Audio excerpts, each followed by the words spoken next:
Nimilukeni niandi wayala mbanza Kongo. Nimilukeni niandi wayala mbanza Kongo. Nimilukeni niandi wayala mbanza Kongo. Fumu yandete yayala mbanza Kongo. Eto bishikongo Basolo inosala Kangu yangolo Yokai yokanga Eto bishikongo Katungu inosala Kangu yangolo Yokai yokanga Kamundele bukayiza Wamwanga sambanza Kongo. Ndele bukayiza Wamwanga sambanza Kongo. Ndele bukayiza Wamwanga sambanza Kongo. Ndele bukayiza Wamwanga sambanza Kongo. Chari bete Yalla yalla yalla Yalla bayala nsanda Yungi nefi Yenjaka chibakita Yalla yalla yalla Yalla bayala nsanda Yungi nefi Yenjaka chibakita. Bonjour peuple congolais, nous sommes le 24 décembre 2020. Ici c'était Congo. Le Congo d'été travailleur, le Congo d'été technocrate, le Congo d'été tranquillité, le Congo d'été transfert. Chers compatriotes, pour ceux qui célèbrent la fête de la nativité, nous vous souhaitons joyeuse fête de Noël. Peuple congolais, voici la deuxième vidéo sur le fédéralisme au Congo. Et donc dans cette vidéo, nous parlerons des concepts de l'État fédéral. Nous allons évoquer les différents principes sur l'organisation de l'État fédéral. Parmi les principes, nous parlerons du principe de la superposition, du principe de l'autonomie et du principe de la participation. Par la suite, nous parlerons des particularités constitutionnelles. Nous allons également vous donner l'exemple d'un pays fédéral, le Canada. Et pour terminer, nous allons démontrer que le fédéralisme fut déjà dans les gènes des Congolais, peuple congolais. Après avoir démontré que l'unité est engendrée par l'ethnisation et que la volonté est affirmée de vivre en paix dans l'espace commun pour promouvoir le vrai vivre ensemble dans la diversité ne se caractérise que dans le fédéralisme. Ainsi, nous allons donc développer les différents aspects de l'État fédéral. Mais pour commencer, nous allons aborder le concept de l'État fédéral. Le fédéralisme, c'est la grande forme contemporaine d'État composé. L'État fédéral est une association d'États qui décident de remettre une partie de leurs compétences à un État central. Donc, dans la fédération, on trouve des États fédérés et un État fédéral ou central, avec des compétences différentes. Il y a une liste des compétences qui identifie ce qui appartient à l'État fédéral et ce qui appartient aux États fédérés. Très schématiquement, nous avons mis à votre disposition ce cercle pour démontrer que le cercle, c'est l'État fédéral et à l'intérieur de ce cercle, il y a ce qu'on appelle des États membres. Donc, quand nous prenons l'exemple de notre pays, le Congo, le Congo représente l'État fédéral et les régions, les États fédérés. Il y a donc un domaine de l'État fédéral avec un pouvoir immédiat et un domaine aussi réservé aux États fédérés avec pour eux aussi, chacun d'entre eux, un pouvoir immédiat sur les citoyens. Alors, parmi des pays qui sont déjà des pays fédéraux, on peut citer le Canada, l'Allemagne, l'Australie, le Brésil, les États-Unis, la Suisse, le Nigeria. Et peut-être, dans les jours à venir, on parlera du Congo. Alors, quels sont donc les différents principes sur l'organisation de l'État fédéral?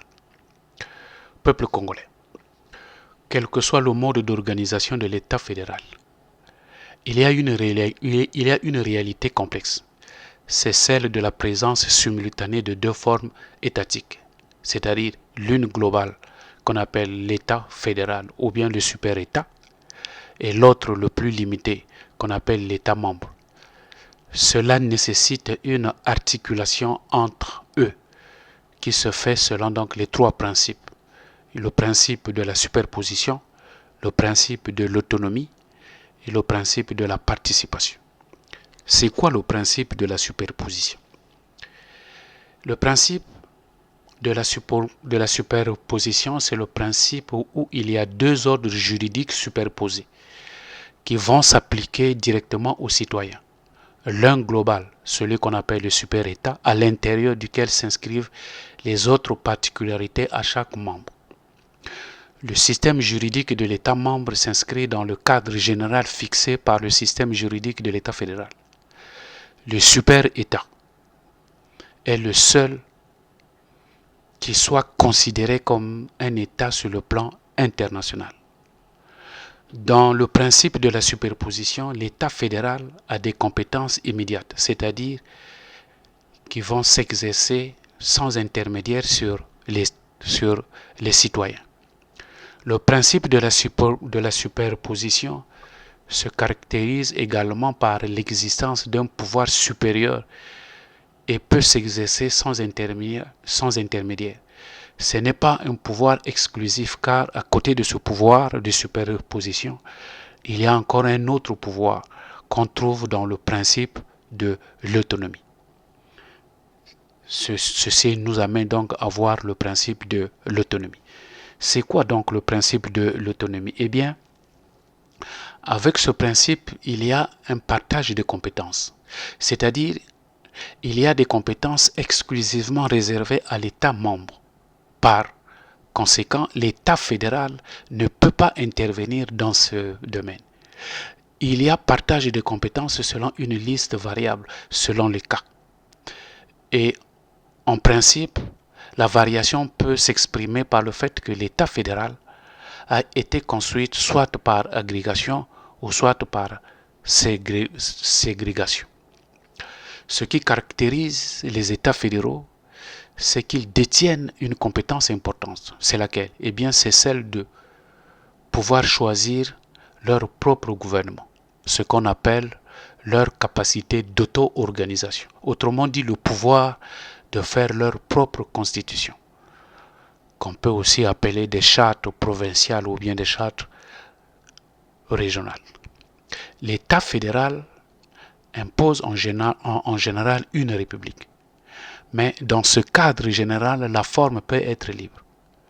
Elle est souvent calquée sur l'État fédéral. Quand on prend l'exemple des États-Unis, eh bien, les gouverneurs sont élus au suffrage universel. Il y a un congrès local composé de 2 assemblées. En dehors de cette capacité d'auto-organisation, il y a également une liberté sur le plan juridique. Ce sont des domaines qui sont réservés à l'État membre. On peut citer comme exemple le droit pénal, le droit civil, et même jusque-là, cela peut varier d'un État membre à un autre. En résumé, en ce qui concerne donc le principe de l'autonomie, eh bien, on agit séparément dans un domaine séparé et on agit en commun dans des domaines communs. Et enfin, on arrive au principe de la participation. Ici, c'est l'idée qu'il y a une collaboration de tous dans l'État fédéral. Celui-ci est composé des États membres et ceux-ci participent à ce gouvernement. Il y a des formes constitutionnelles variées pour assurer cette participation. Une variation qui admet bien sûr des invariants. Par exemple, la représentation des membres au niveau central, surtout lorsque le fédéralisme a voulu pour résoudre un problème de nationalité, eh bien on va s'efforcer d'associer chacune de ses membres au sein du pouvoir central et parfois avec des obligations. Cela a comme conséquence que la charte départementale, c'est-à-dire celle qu'on peut appeler la constitution de la fédération de tous les États membres, ne peut être modifiée qu'en commun en accord de tous les membres. C'est-à-dire que il faudrait qu'il y ait l'assentiment au moins de la majorité des États membres. Donc avec ce principe la décision est prise en majorité. Ainsi, un État membre peut être forcé. Quand on prend l'exemple de l'URSS à l'époque, eh bien la Constitution prévoyait qu'ils avaient le droit de sortir un État membre de la fédération, tandis que celle des États-Unis ne le permet pas. C'est pour ainsi dire que c'est dans la Constitution que la nation doit mentionner quel type de principe qu'elle juge nécessaire pour la liberté et la démocratie des membres fédérés. Alors, quelles sont donc les particularités constitutionnelles? On trouve également un pouvoir constituant, une Cour suprême, une seconde chambre. On trouve également le pouvoir législatif, le pouvoir exécutif et le pouvoir judiciaire. Nous n'allons pas détailler ici le fonctionnement et la composition de ce pouvoir. Néanmoins, nous allons relever des avantages qu'elle procure. Alors, quels sont donc les avantages? Eh bien, un État central a un pouvoir exécutif très restreint. Il s'occupe de la politique étrangère, de la défense, de la justice, du travail, des affaires sociales et de la fiscalité. Si une partie des impôts est affectée directement aux États fédérés, eh bien le reste est redistribué entre les différents États fédérés selon le système qu'on appelle la péréquation. Alors, les États membres ou les États fédérés, à leur tour, auront en charge la sécurité, l'éducation, l'enseignement supérieur, l'administration, la santé. D'ailleurs, plus loin, nous allons vous donner quelques pouvoirs qui reviennent aux États fédérés et puis aux États membres. Les États membres disposent d'un pouvoir de décision sur leur organisation économique, sociale et culturelle, pouvant leur permettre de construire des alliances ou des coopérations avec les États fédérés culturellement, économiquement et socialement, car ils sont porteurs de projets similaires ou complémentaires infranationales et internationales. Il s'agit d'atténuer des tensions classiques pour les pays africains qui cherchent à réaliser l'unité des zones économiques dans la diversité, car ces tensions sont désormais à la fois mondialisées et localisées. Les consommateurs veulent l'accès au marché mondial et, dans le cadre des États fédéraux dont ils sont des ressortissants, ils ont besoin de l'autonomie pour exprimer leur identité culturelle et linguistique nationale, mais aussi pour s'assurer la maîtrise des conditions économiques et sociales. Les politiques économiques s'inspirent donc de plus en plus de considérations culturelles, linguistiques et de l'exode entre les États membres. Il ne faut pas se voiler la face que la diversité linguistique est un vecteur de la démocratie qu'il ne faut jamais sous-estimer. Quand on prend l'exemple de notre pays, le Congo, avec plus de 75 ethnies, eh bien, il y a 2 langues nationales. C'est un atout intéressant parce que les Congolais s'expriment souvent dans l'une de ces langues, sinon les 2. Certes, la partie septentrionale parle beaucoup plus lingala et la partie méridionale parle beaucoup plus le kikongo. Mais ce qu'il faut retenir, c'est déjà un atout, c'est déjà un vecteur que nous avons déjà bâti, qu'il va falloir conserver.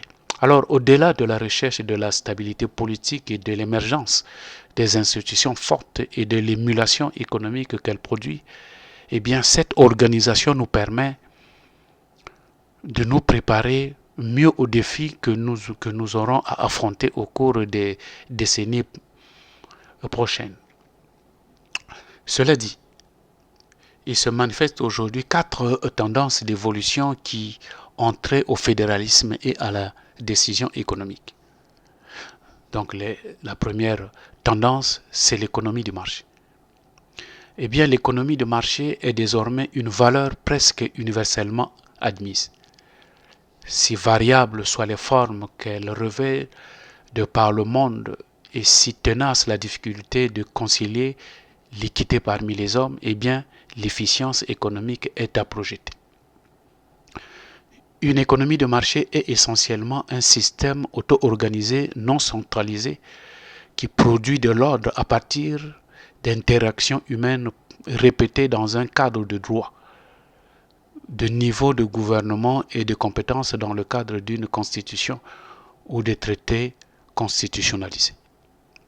La deuxième tendance, c'est l'interdépendance et l'intégration économique mondiale. Eh bien, l'interdépendance et l'intégration économique mondiale qui suivent les règles de la liberté et des échanges s'accélèrent de manière rapide, quoique de manière encore inégale. Donc les États fédérés peuvent ainsi avoir la liberté de lier des accords de coopération entre d'autres États fédérés dans un cadre légal en souplesse sans passer systématiquement par l'État central. Ça, c'était donc la deuxième tendance. Troisième tendance, c'est que les citoyens à travers le monde exigent de plus en plus accès aux biens et services disponibles sur le marché mondial. Il faut retenir que actuellement le régime de liberté de commerce arrêté dans le cadre de l'Organisation mondiale du commerce s'étend aux obstacles non tarifaires aux échanges. Les règles du commerce international sont appelées à long terme à empiéter très sensiblement sur des pouvoirs internes d'administration autonome des gouvernements des États fédéraux et locaux dans des fédérations. Quatrième tendance enfin, même si l'accès et la participation au marché mondial n'est pas exclu en régime non démocratique, eh bien des pressions durables en faveur de la démocratisation et de la protection des droits individuels apparaissent inévitables. Voilà donc au peuple congolais les 4 tendances qui émergent, qui ont trait au fédéralisme et à la décision économique. Mais, en dehors de ces tendances, auxquelles il faut veiller,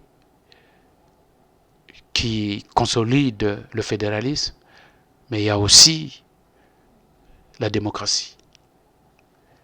Si bien que des gouvernements démocratiques assurent en outre aux citoyens des mécanismes de prise de parole, la liberté de s'exprimer. Et un système fédéral leur offre des possibilités de défection aussi bien que d'allégeance au niveau infranational. La démocratie exige 3 concepts: la consultation, la participation et la négociation.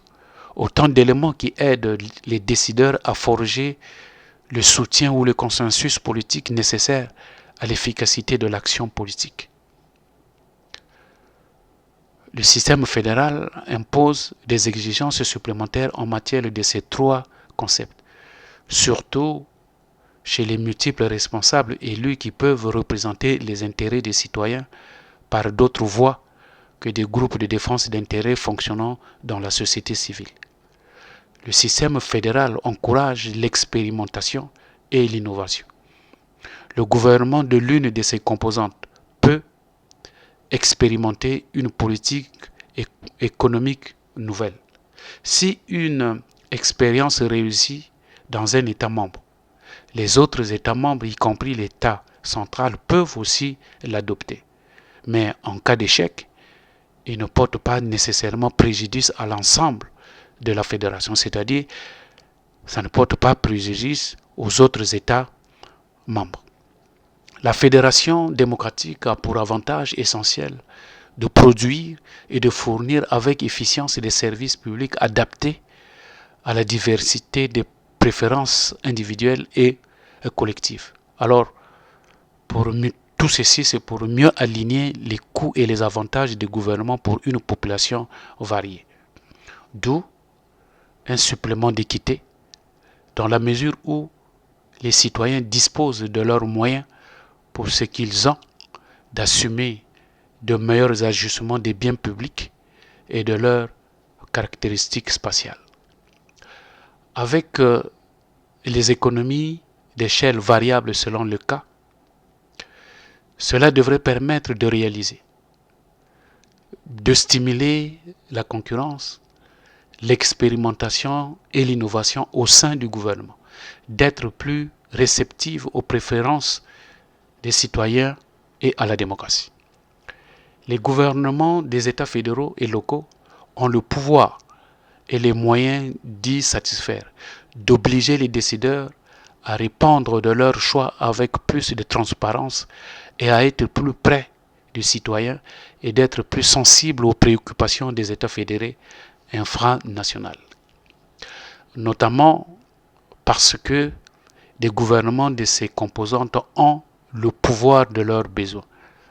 Les compétences leur sont attribuées, la souveraineté est partagée, chacun des partenaires est maître de son domaine d'activité. Si un statut inégalitaire est organisé au profit ou au détriment de l'un d'eux, il faut se demander si les réalités institutionnelles sont à la hauteur des dénominations privilégiées ou s'ils sont aux attentes des citoyens. Donc, d'un point de vue institutionnel, l'on tend à consolider que le système fédéral de gouvernement qui repose sur l'égalité fonctionnelle des différents partenaires ne requiert pas nécessairement des différences collectivistes fédérées, mais bénéficie d'une égalité institutionnelle. Elles peuvent jouir de statuts différenciés, par exemple dans l'aménagement des autorités publiques ou dans la détermination du volume des compétences exercées. Égalité ne signifie pas similitude, parce que des différences institutionnelles peuvent être tolérées, acceptées, voire même encouragées. Certes, elles ne peuvent conduire à placer l'une des collectivités fédérées dans un statut de subordination, par exemple, par rapport aux autres collectivités fédérées ou de la collectivité fédérale. Mais elles peuvent servir à distinguer, même de manière nette, le statut des collectivités politiques au sein de l'ensemble fédéral. Le fédéralisme est donc le meilleur dénouement de crise dans les pays africains des crises qui durent depuis des indépendances. Les classes politiques n'ont plus de choix. Elles acceptent le principe fédéral de l'État. Elles sont entérinées par le peuple majoritaire en référendum. Alors, quand on admet donc ce principe, vous allez constater que on ne peut plus avoir des exilés politiques. Parce que ces exilés politiques peuvent regagner leur pays sans délai, sans inquiétude, et rejoindre directement leurs fiefs régionaux ou bien leurs fiefs provinciaux pour participer à l'organisation du système local sans se nuire les uns aux autres. Alors cela éviterait de voir une fausse opposition, de déformer des débats politiques aux injures et aux atteintes de vie privée. Les régions ou bien les départements peuvent créer des jointures infra- ou internationales dans le cadre des échanges commerciaux dynamiques. Il n'y aura plus de terrain commun d'échappement entre les grands groupes rivaux macro ethniques ou régionaux. De cette manière, il n'y aura plus de guerre entre le peuple d'une même nation. Et avoir des propos tribunaux, régionaux du genre que nous avons entendu jusque-là, que nous avons brûlé le pour, le ciel n'est pas tombé, ou bien nous avons attendu longtemps, maintenant c'est notre tour, ou bien vous, cette qualité de la population, ben, vous allez laver nos pieds. Peuple congolais, chacun ayant chez lui les mêmes compétences totales sans être subordonné à qui que ce soit, pas même à l'occupant du fauteuil de la présidence de la fédération. Chacun doit être dans sa région. Chacun doit être dans leur circonscription. Celui-ci, quand on parle de pouvoir qui revient aux citoyens, mais il y a aussi le président de la République, que même lui, il n'aura pas un pouvoir, la mainmise sur la population tel qu'on est en train de le vivre au Congo actuellement. Parce que le président de la fédération aura en charge des tâches régaliennes spécifiques telles que la défense, la sécurité nationale, les affaires étrangères, la promotion du pays. Il aura des responsabilités dont il a la seule compétence. Il sera le détenteur de la signature qui engage le pays tout entier sous le contrôle étroit d'un parlement équitable, c'est-à-dire composé du même nombre de représentants par État fédéré. Il n'y aura aucune influence exécutive directe sur le quotidien des citoyens, comme je venais de le dire, à l'intérieur des États fédérés, ni sur l'État fédéral. En effet, les États fédérés gèrent des dossiers concrets en matière d'éducation, de culture, de santé, de sécurité sociale, de justice, de tourisme, de transport et de travaux publics intérieurs, de télécommunications, d'aménagement, de police, de logement, d'exploitation de leurs ressources propres. Ils administrent leur territoire et gouvernent sur leurs économies, de la concertation à l'exécution. Il n'y aura aucun conflit d'autorité possible entre l'État fédéral et les États fédérés, dans la mesure où les tâches seront clairement définies, clairement séparées, et les aires de pouvoir impénétrables entre des États fédérés. En quelque sorte, on est maître chez soi, comme les autres seront aussi maîtres chez eux. Dans le fédéralisme, seul le collectif sera supérieur au particulier. Mais la prise en place du fédéralisme passe évidemment par la remise en cause de l'État-nation, que nous devons interroger sur la succession des conflits qui se développent dans les pays. Quand on prend le cas du Congo, notre pays, les Congolais doivent se remettre en cause, doivent remettre en cause l'État actuel. Parce que, évidemment, au Congo, l'État n'existe pas. Mais l'État de Sassou doit être mis en cause. Parce que cet État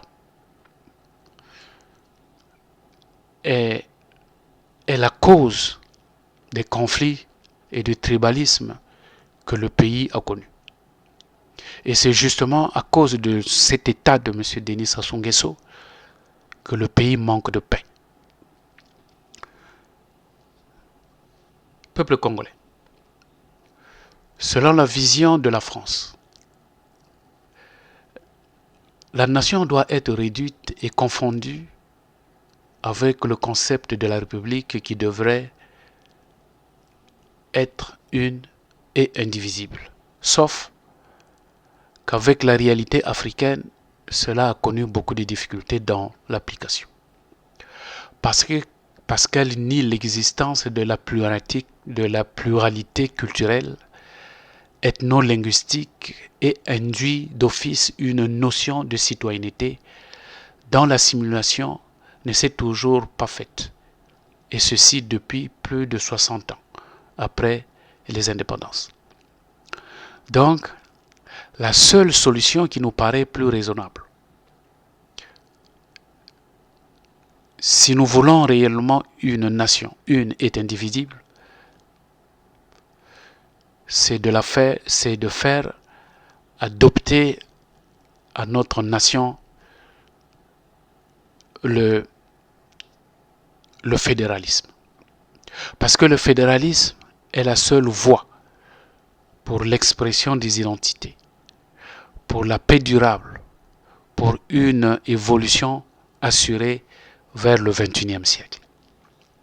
Toujours dans les avantages du fédéralisme, le fédéralisme ethnocentré, sans une politique fiscale équitable, implantée au cœur de la Constitution fédérale, et sans préalable démocratique, ne peut pas garantir non plus les droits auxquels aspire le peuple.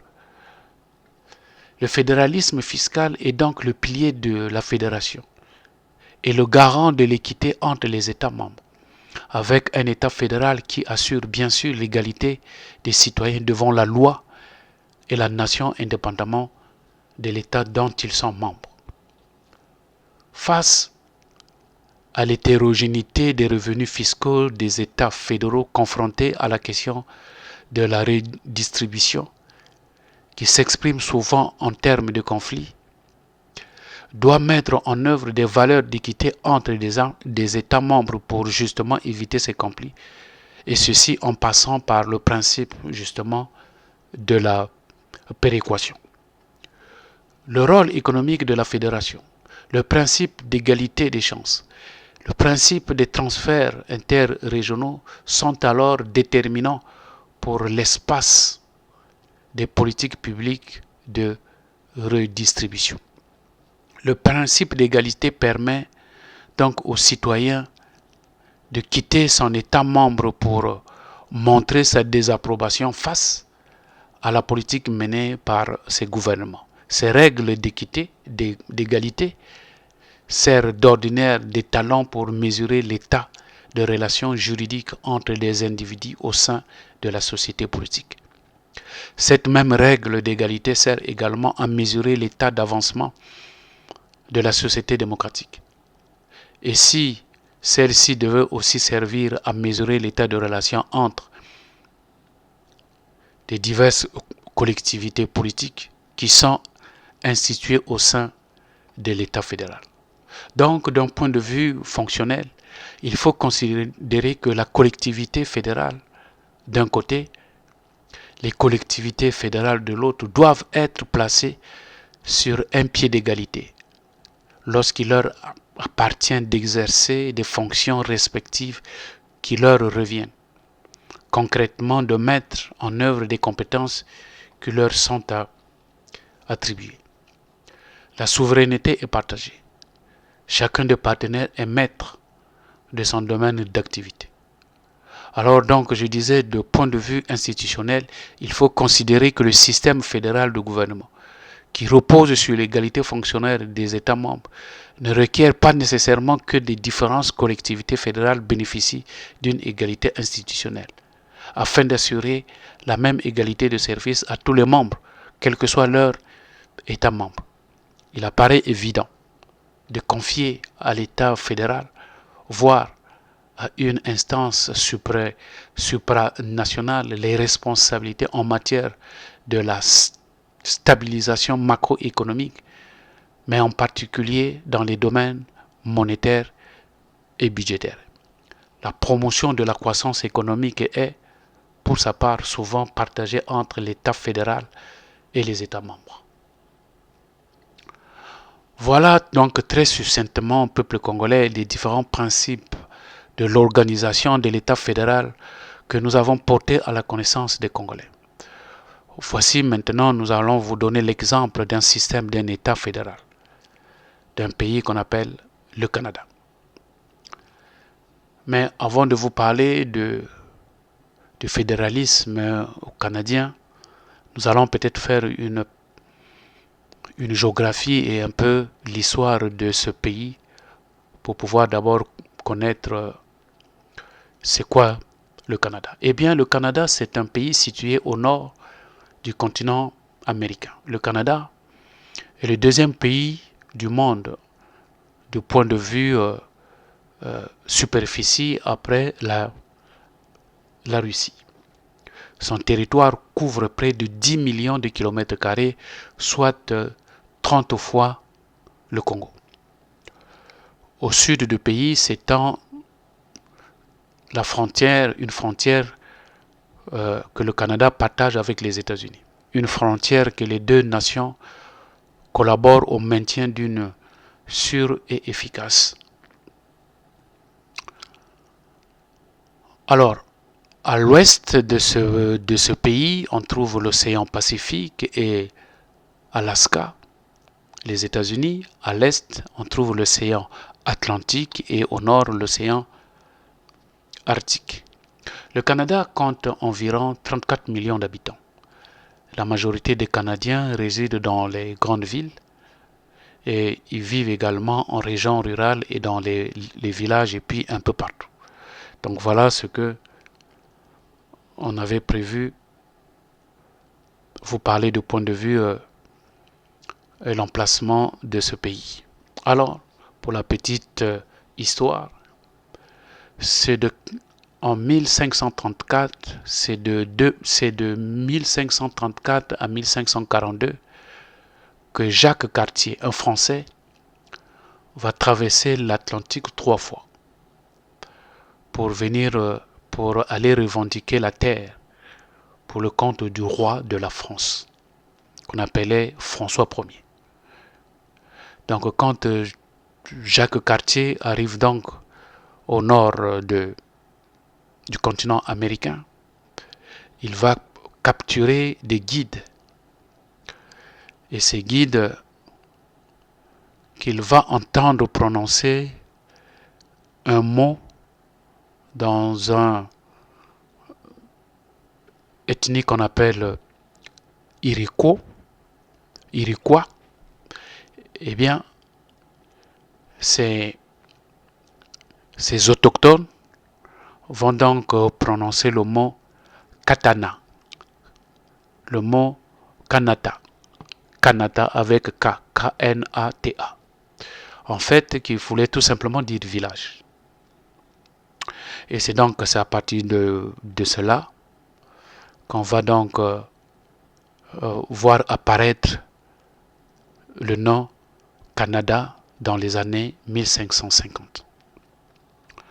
Voilà pour la petite histoire. Maintenant, passons à l'organisation du système fédéral canadien. Il existe deux types de gouvernement au Canada. Il y a ce qu'on appelle le gouvernement fédéral et il y a aussi les gouvernements provinciaux. D'abord, le gouvernement fédéral. Le gouvernement fédéral a la puissance de créer des lois concernant la paix, l'ordre pour tout le pays et le Canada. Il est donc le gouvernement responsable de tout le pays. Ceci inclut des responsabilités de juridiction fédérale, des politiques internationales, de la défense, de l'immigration, du droit pénal, de la douane et du contrôle frontalier. Nous énumérerons plus loin quelques responsabilités du pouvoir fédéraux. La ville d'Ottawa a été choisie comme la capitale du Canada en 1857 par la reine Victoria, c'est-à-dire l'arrière-arrière-grand-mère de la reine Élisabeth II. Elle est aujourd'hui la 4e ville en importance au Canada après Toronto, Montréal et Calgary. Je vous donne ici le classement de 2011. La politique canadienne est centrée à Ottawa, dans un bâtiment nommé la Chambre des communes. Les officiers du gouvernement, appelés des députés, sont élus pour représenter leurs intérêts et pour discuter des divers sujets nationaux affectant les Canadiens. 3 faits principaux caractérisent le système du gouvernement fédéral. Le Canada est un pays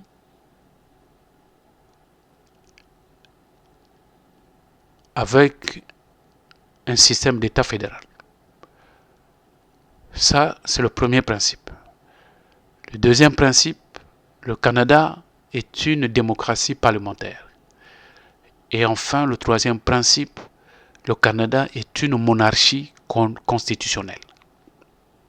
Alors, qu'est-ce qu'on entend par le Canada est un pays et un État fédéral? Eh bien, c'est parce que il y a au Canada, comme je l'ai dit dès le début, un gouvernement fédéral et des gouvernements provinciaux et en même temps territoriaux et des administrations municipales. C'est pour cela qu'on appelle ça un pays fédéral. Qu'est-ce que nous entendons par le Canada est une démocratie parlementaire? Eh bien, les responsabilités du gouvernement fédéral et des gouvernements provinciaux ont été définies en 1867 dans ce qu'on appelle l'acte de l'Amérique du Nord britannique, qu'on appelle actuellement la loi constitutionnelle de 1867. C'est donc cette constitution qui est inscrite comme quoi le Canada est une démocratie souveraine. C'est dans cette constitution-là. Parce que cette loi, c'est elle qu'on appelle au Canada la loi constitutionnelle. C'est ça leur constitution. Et c'est donc dans cette constitution qui est écrit que le Canada est une démocratie souveraine. Le gouvernement assume la responsabilité des affaires de portée nationale et internationale. Entre autres, la défense, comme je l'ai dit, de la politique étrangère, du commerce, de la communication entre les provinces, la monnaie, de la navigation, le droit criminel et de la citoyenneté. Et enfin, qu'est-ce qu'on entend par le Canada est une monarchie constitutionnelle? La Constitution de 1867 stipule, je cite, qu'à la reine continueront d'être et sans par la présente attribuer le gouvernement et le pouvoir exécutif du Canada. Fin de citation. Alors, dans la démocratie parlementaire du Canada, la population élit des députés de la Chambre des communes qui siègent à Ottawa, ainsi que les assemblées législatives provinciales et territoriales. Les élus sont chargés d'adopter des lois, d'approuver et de surveiller les dépenses et de veiller à ce que le gouvernement soit responsable. Les ministres du cabinet sont responsables devant les représentants élus. Ils doivent conserver la confiance de la Chambre et doivent démissionner s'ils sont défaits à l'issue d'un vote de censure. Le Parlement comprend 3 parties. Il y a d'abord le souverain, c'est-à-dire la reine ou le roi, qui est souvent le représentant de la reine dans l'Assemblée fédérale, qu'on appelle le gouverneur. Il y a aussi la deuxième partie, c'est le Sénat. Et enfin, la troisième partie, c'est la Chambre des communes. Donc ce sont ces 3-là. Je reprends. Il y a le gouverneur, qui est le représentant de la reine à l'Assemblée.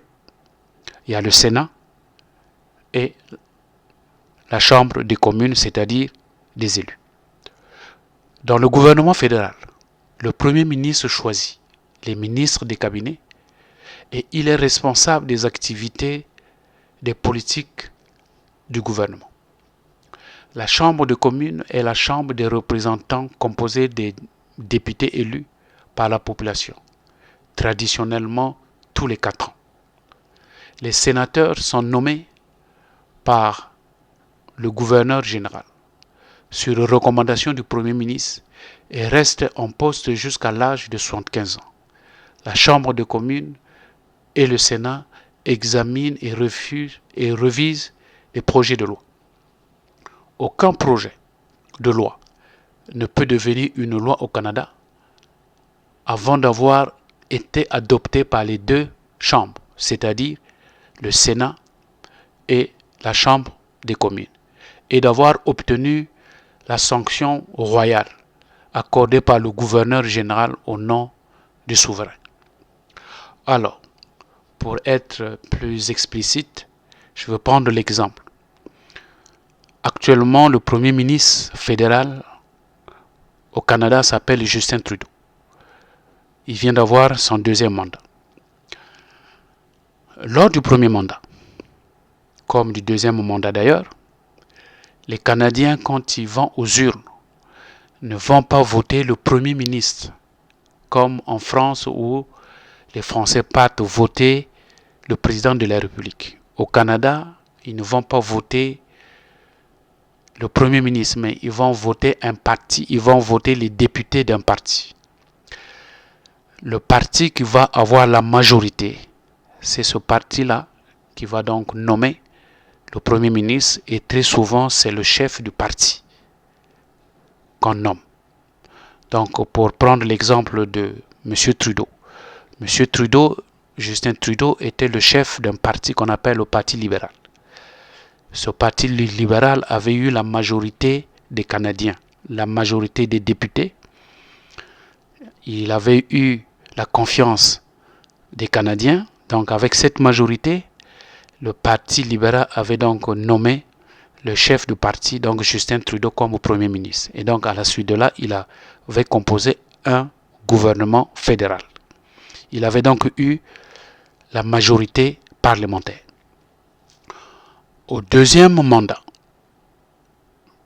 toujours la même chose, il a été élu par les Canadiens, mais sauf que cette fois-ci, Justin Trudeau n'a pas eu la majorité parlementaire.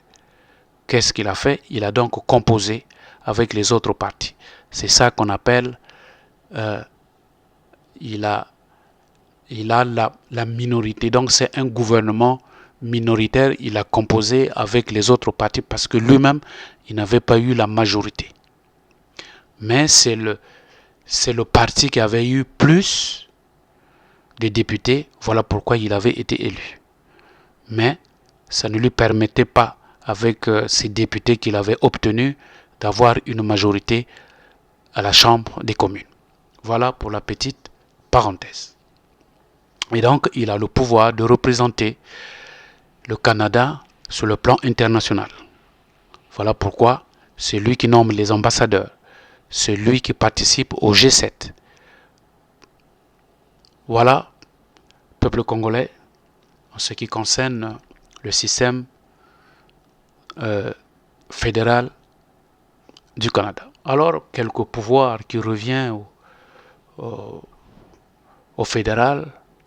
Le fédéral s'occupe de la dette et de la propriété publique, de la réglementation du trafic et du commerce, de l'assurance emploi, le prélèvement de deniers pour le mode ou le système de taxation, des emprunts du denier sur le crédit public, le service postal, le recensement et les statistiques, la milice, les services militaires, le service naval et la défense du pays, la fixation et le paiement de salaires des honoraires des officiers civils, les amarques, les bouées, les phares et les îles de sable, les navigations et les bâtiments et les navires, les pêcheries, les côtes et les mers,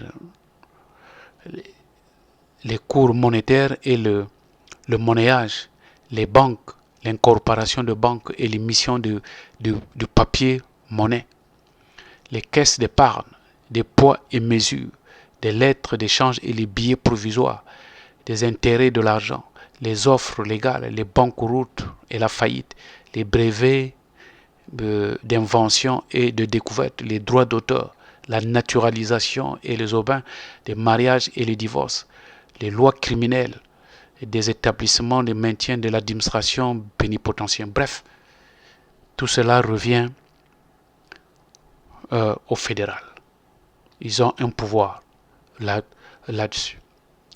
Et maintenant, comme nous l'avons dit, le Canada étant un État fédéral, il y a donc de gouvernement fédéral, mais il y a aussi de gouvernements provinciaux. Donc nous allons maintenant vous parler de gouvernements provinciaux. Le Canada compte environ 10 provinces et 3 territoires, chacun ayant sa capitale.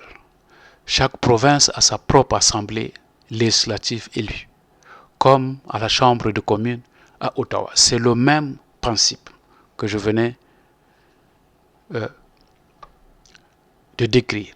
Les assemblées législatives provinciales sont constituées de l'assemblée élue et du lieutenant-gouverneur qui est là où qui représente la reine. Le fédéralisme permet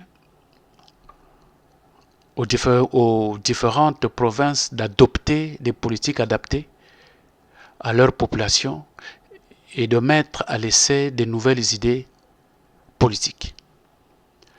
Le gouvernement provincial est responsable du système de soins de santé, de l'éducation, de permis de conduire, de l'immatriculation et entre autres du contrôle du budget provincial.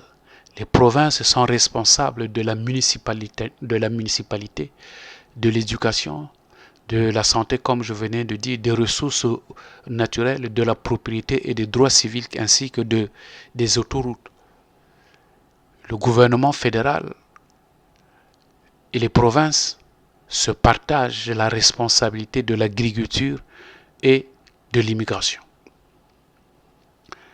Les 3 territoires du Nord, qui sont de petites populations, n'ont pas le statut de province, mais leur gouvernement et leurs assemblées exécutent le bon nombre des mêmes fonctions que les fonctions du Premier ministre. Donc, pour vous donner la liste des provinces qui existent au Canada, peuple congolais, nous vous avons mis ici la liste des provinces. Il y a 1.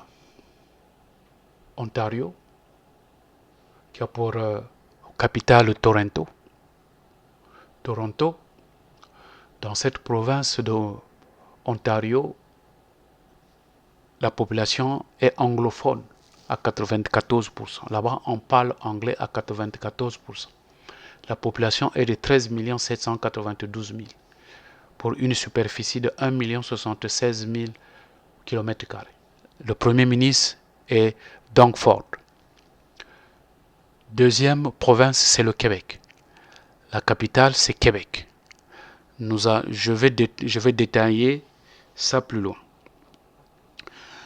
Dans cette province, c'est l'unique province francophone au Canada. Le français est parlé à 86%.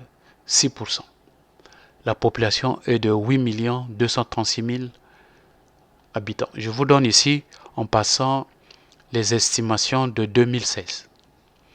Donc, au Québec, la superficie est de 1 542 000. Le premier ministre s'appelle François Legault. Troisième province, la Nouvelle-Écosse. La capitale, c'est Halifax. Ils sont anglophones à 97%. La population est de 943 000. La superficie est de 55 284. Le premier ministre s'appelle Stéphane Nagnel. Quatrième province, Nouveau-Brunswick.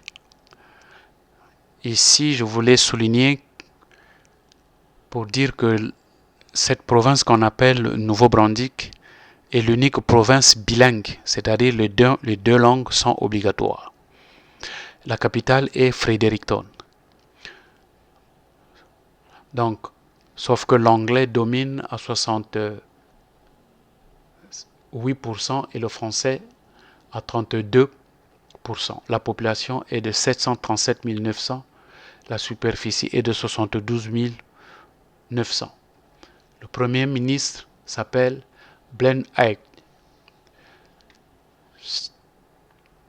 5e province, c'est le Manitoba. La capitale s'appelle Winnipeg. Ils sont anglophones à 96%. La population est de 1 293 400. La superficie est de 647 797. Le premier ministre s'appelle Brian Ballister. 6e province, la Colombie-Britannique. La capitale s'appelle Victoria. Ils sont anglophones à 95%. La population est de 4 683 100. La superficie est de 944 735. Le premier ministre s'appelle John Horgan. 7e province, c'est l'île du Prince-Édouard. La capitale s'appelle Charlottetown. Ils sont anglophones à 96%. La population est de 146 400. La superficie est de 5 660 km². Le premier ministre s'appelle Dan Skeng. 8e province, le Saskatchewan. Capitale, c'est Regina. Ils sont anglophones à 98%. La population est de 1 133 600. La superficie est de 651 036. Le premier ministre s'appelle Scott Moe. 9e province, c'est l'Alberta. La capitale, c'est Edmonton. Ils sont anglophones à 97%. Pour une population de 4 196 500, avec une superficie de 661 848. Ici, le premier ministre s'appelle Johnson Kenney. Et enfin, la dernière province, 10e, la Terre-Neuve et Labrador. La capitale s'appelle St. John's. Ils sont anglophones à 99%. La population est de 527 800 000 et la superficie est de 405 212. Le premier ministre s'appelle Andrew Furey. Voilà les 10 provinces. En dehors de ces 10 provinces, nous avons dit qu'il y a des territoires. Donc, le premier territoire, c'est le territoire du nord-est, avec pour capitale Yellowknife. Ils sont anglophones à 99%. La population est de 527 800. La superficie est de 405 212. Ici, le chef s'appelle André Furey.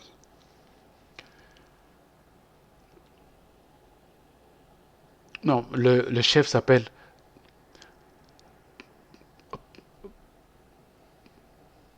je reprends.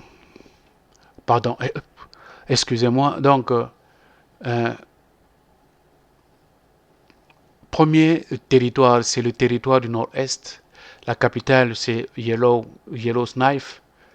Ils sont anglophones à 96% pour une population de 44 100, une superficie de 1 346 100. Ici, la cheftaine, c'est Caroline Cochrane. Deuxième territoire, c'est le Yukon. La capitale, c'est Whitehorse. Ils sont anglophones à 97% pour une population de 37 400, pour une superficie de 482 443. Et le chef ici s'appelle Sandy Silver. Et enfin, pour terminer, le dernier territoire s'appelle le Nunavut, avec la capitale s'appelle Iqaluit.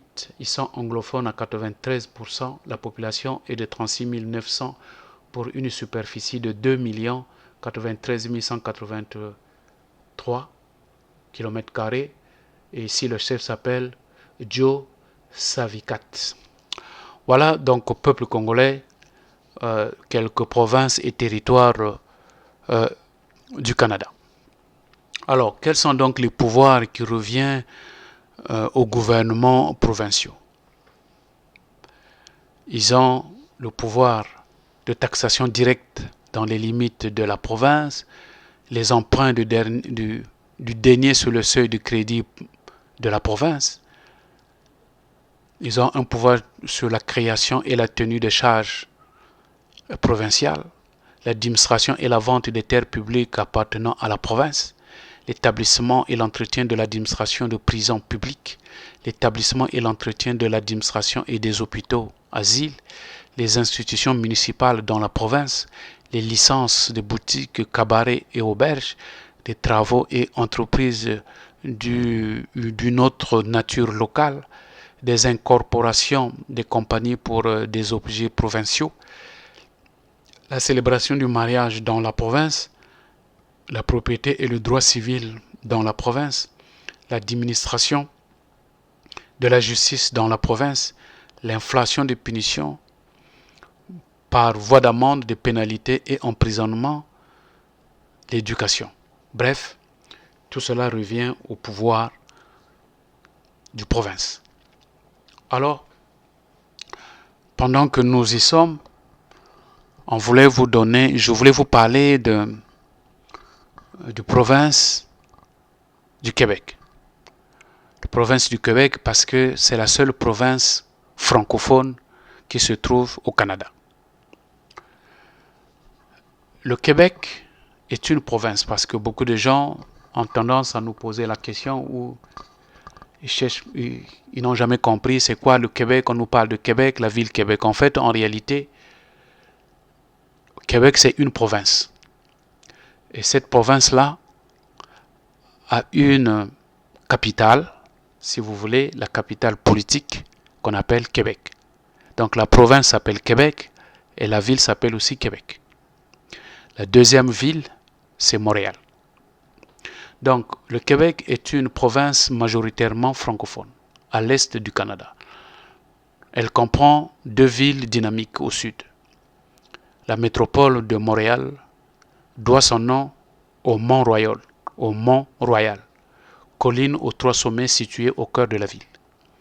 Fondée en 1608, la ville de Québec a conservé son ancien centre colonial, la place Royale, et son port historique, le vieux port désormais réputé pour sa vie touristique.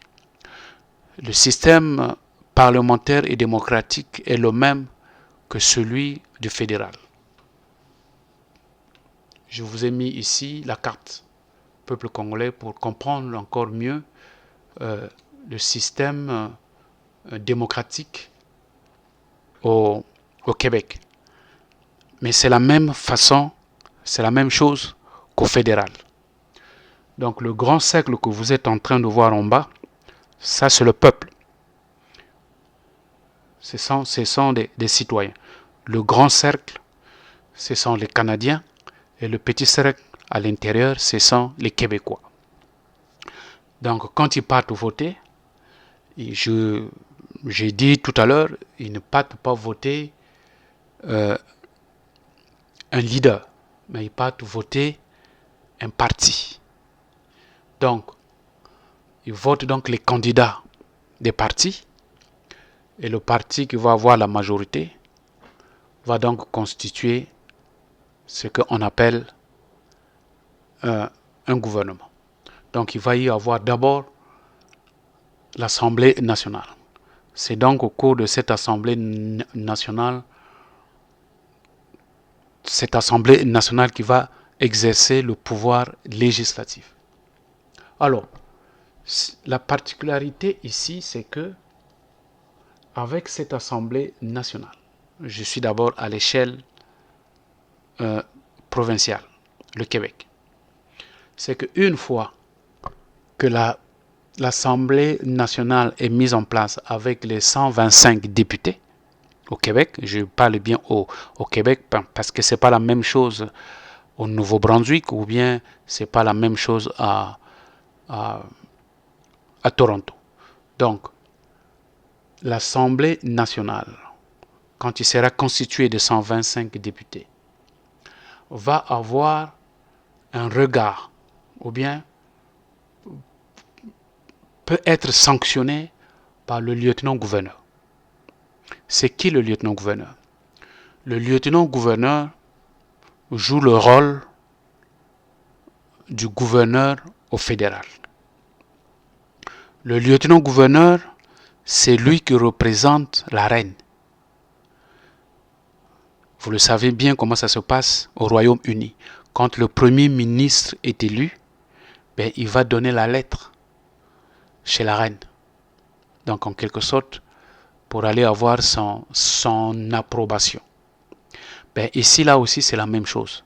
Mais sauf qu'ici, le Premier ministre qui est élu ne va pas au Royaume-Uni. Donc par système de monarchie, ils savent qu'il y a la reine qui est là. Mais la reine est représentée par celui qu'on appelle un lieutenant-gouverneur. Et ce lieutenant-gouverneur-là, il est nommé par le Premier ministre du fédéral. C'est le Premier ministre du fédéral qui le nomme. Autrement dit, le lieutenant-gouverneur qui est actuellement au Québec avait été voté par M. Justin Trudeau. Donc il est là pour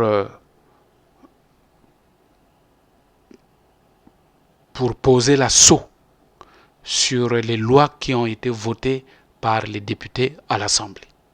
On vous a dit que l'Assemblée ici est composée de 3 parties. Il y a donc le représentant de la reine, il y a le Sénat et les députés. Donc, c'est comme ça que ça se passe. Donc ça, c'est le pouvoir législatif. Il y a aussi le pouvoir exécutif. C'est là où le Premier ministre forme son gouvernement. Et là également, le lieutenant-gouverneur est là. C'est lui qui délègue les fonctions au Premier ministre. C'est comme exactement ce qui se fait au Royaume-Uni. Voilà. Donc ici, ça se fait de la même manière, mais sauf que le Premier ministre ne se déplace pas pour aller au Royaume-Uni. Non. Ici, là, le pouvoir de la reine est donné à un lieutenant qui a été nommé par le Premier ministre du fédéral. Mais il y a aussi le pouvoir judiciaire. Le pouvoir judiciaire, au Québec, il y a 3 chambres. Il y a d'abord la Cour pénale. Cette Cour pénale est constituée de 21 juges. Ces juges-là sont votés par le Premier ministre du Canada. Donc ça relève du fédéral. Mais c'est dans la province. Il y a aussi la Cour supérieure. La Cour supérieure compte 144 députés. Là également, ils sont votés par le pouvoir fédéral. Et enfin, comme ça se passe au Québec, le Québec aussi, il a aussi sa cour qui compte 270 juges. Donc voilà ce qui constitue le pouvoir judiciaire. Je reprends. Il y a la Cour du Québec avec 270 sièges. Ça relève du Premier ministre du Québec. La Cour supérieure compte 144 juges. Ça relève du Premier ministre fédéral. Et enfin, la Cour d'appel avec 21 juges. Ça relève du Premier ministre fédéral. Voilà donc, peuple congolais. Donc, pour revenir encore au Premier ministre fédéral, lui également, quand il prête serment, cette fois-ci, on ne parlera plus de lieutenant-gouverneur. Lui, on parlera du gouverneur. Donc, c'est le gouverneur qui représente la reine. Et ce gouverneur-là est nommé par le Premier ministre. Actuellement, c'est une femme qui est là. Une fois qu'il est nommé ou qu'elle est nommée, eh bien, le gouverneur se déplace et va au Royaume-Uni pour aller voir la reine. Donc, seul le gouverneur ou bien la gouvernante qui va voir la reine et non les lieutenants-gouverneurs. Voilà ce que je tenais à expliquer en ce qui concerne la souveraineté ou la monarchie dans le système fédéral du Canada. Alors, au Canada, il s'est passé beaucoup de choses, peuple congolais. C'est que un mouvement souverain prône l'indépendance de la province de Québec. Tandis que l'idéologie fédéralisme prône le maintien de l'Union fédérale.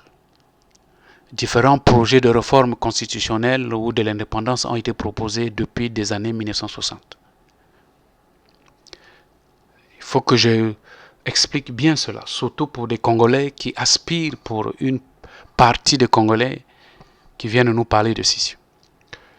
Le Canada, c'est un pays structuré.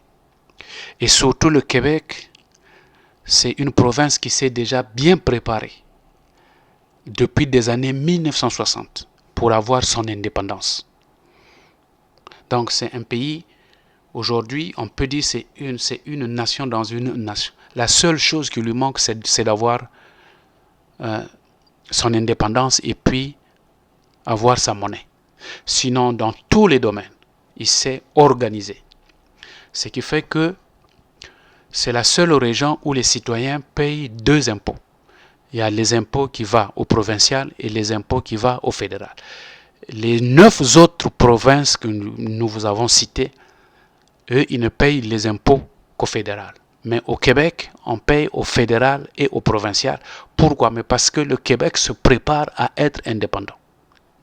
Donc, ils préparent déjà des citoyens comment ils vont payer leurs impôts. Tout est préparé. Peuple congolais, c'est depuis 1960 qu'ils se sont préparés. Et jusque-là, il y a déjà eu 2 référendums pour leur indépendance. Le premier a eu lieu le 20 mai 1980. Eh bien, le résultat, c'est qu'il y avait eu 60% contre l'indépendance et 40% pour l'indépendance. Donc, ça n'avait pas marché. Ils ont encore refait un deuxième référendum en 1995. Le contre avait eu 51% et le pour avait eu 49%. Donc, pour la deuxième fois, ça n'a pas aussi marché. En 2006, la Chambre des communes du Canada, c'est-à-dire au niveau fédéral, avait voté une motion symbolique reconnaissant à quasi unanimité que le Québec forme une nation au sein d'un Canada uni. Donc même au niveau du fédéral, on reconnaît le Québec comme une nation, mais sauf que c'est une nation qui est dans le Canada qui est unie. Donc vous comprenez, c'est un peu spécial. Mais sauf que le Québec ne le veut pas de cette manière, il veut carrément sortir du Canada. Et ça, il se bat depuis 1960. Ça n'a jamais marché. Malgré le discours que Charles de Gaulle est venu prononcer, qu'il était venu prononcer au Canada dans les années le 24 juillet 1965, où il avait déclaré « Vive le Québec libre », qui d'ailleurs une déclaration qui d'ailleurs avait déclenché une crise grave entre la France et le Canada. Alors depuis cette période jusqu'à aujourd'hui, peuple congolais, le Québec demeure et reste encore une province du Canada, tant bien même qu'il est considéré comme une nation dans un Canada uni. Sur le plan économique, comme je vous l'ai dit, c'est une province qui se prépare sur le plan économique et de la recherche. Le Québec dispose d'un système fiscal approprié. Ils ont ils sont en avance en aérospatial, en biotechnologie, en industrie pharmaceutique, en industrie culturelle et la technologie dans l'information et de la communication. D'ailleurs, j'en profite pour dire, les métros qui sont à Paris, les métros actuels qui sont à Paris, sont fabriqués au Québec dans une entreprise qu'on appelle Bombardier. Donc, vous comprenez à quel niveau ces gens sont très avancés. Bon. La très grande disponibilité de ressources naturelles, notamment la forêt, l'industrie et l'hydroélectricité, constituent aussi des importants facteurs de création de richesses pour le Canada. Donc, c'est pour vous dire que c'est vraiment une province qui est riche, bien préparée, bien structurée, sauf qu'ils n'ont pas l'indépendance. Parce que c'est pas évident et c'est pas facile d'avoir l'indépendance. Donc, au peuple congolais, quand vous entendez une poignée de Congolais qui viennent vous raconter des absurdités disant comme quoi en 2021 si nous n'avons pas, si ça souhaite encore là, allez c'est fini, c'est maintenant la scission, ou encore nous allons créer nos États sud. Peuple congolais, vous comprenez le niveau intellectuel immature et de médiocrité de ces poignées de Congolais qui n'ont même pas encore compris. Ils ne sont même pas encore capables de faire partir M. Sassou Nguesso. Ils ne sont même pas capables aujourd'hui de pouvoir avoir leurs propres avions, même déjà créer rien que de ponts. Ils ne sont même pas à hauteur. Ils veulent dire qu'ils veulent avoir l'indépendance parce qu'ils sont déjà libres, ils se suffisent à eux-mêmes. Peuple congolais, vous comprenez la bassesse de ces niveaux. Quand on compare, quand on mesure à des provinces, à des pays qui sont plus grands, plus riches, 100 fois plus riches qu'un pays comme le Congo, qui n'arrive pas à avoir son indépendance. Alors vous comprenez que c'est pas le Congo avec ses poignées de Congolais qui viennent vous raconter des conneries que le Congo va avoir son indépendance. Et en plus, ce que eux ils oublient, et c'est là que je comprends vraiment la bassesse de ces hommes, je dirais l'immature de ces hommes, c'est qu'ils ignorent que le Congo c'est un pays francophone. J'ai l'impression qu'ils ignorent ça. C'est un pays francophone et donc qui est sous la tutelle de la France. Et la France a un droit de veto aux Nations Unies.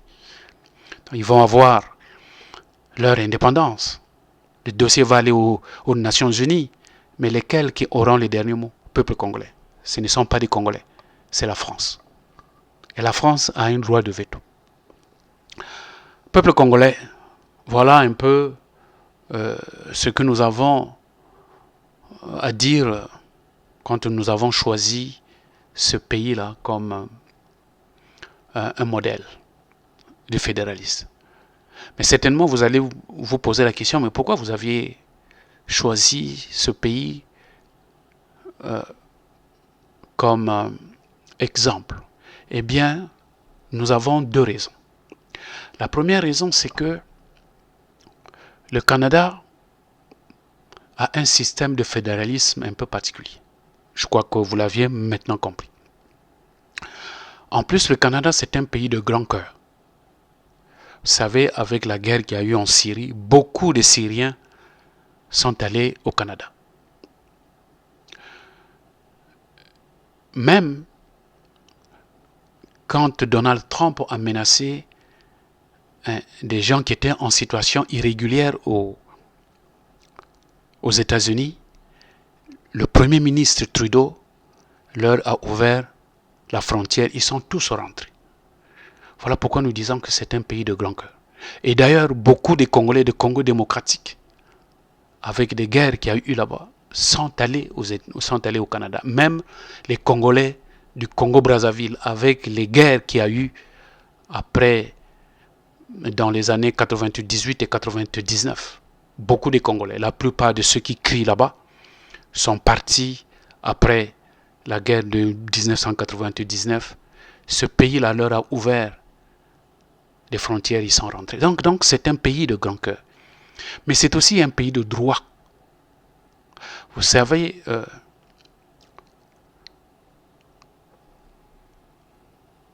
Monsieur Edgar Nguesso, le fils de Monsieur Nguesso ou le neveu de Monsieur Nguesso, qui est milliardaire, pensait qu'avec son argent, il pouvait rentrer au Canada. Mais le Canada lui a fermé la porte tout simplement parce que M. Edgar Nguesso figure sur la liste des assassins, de ceux-là qui ont pillé le bien public.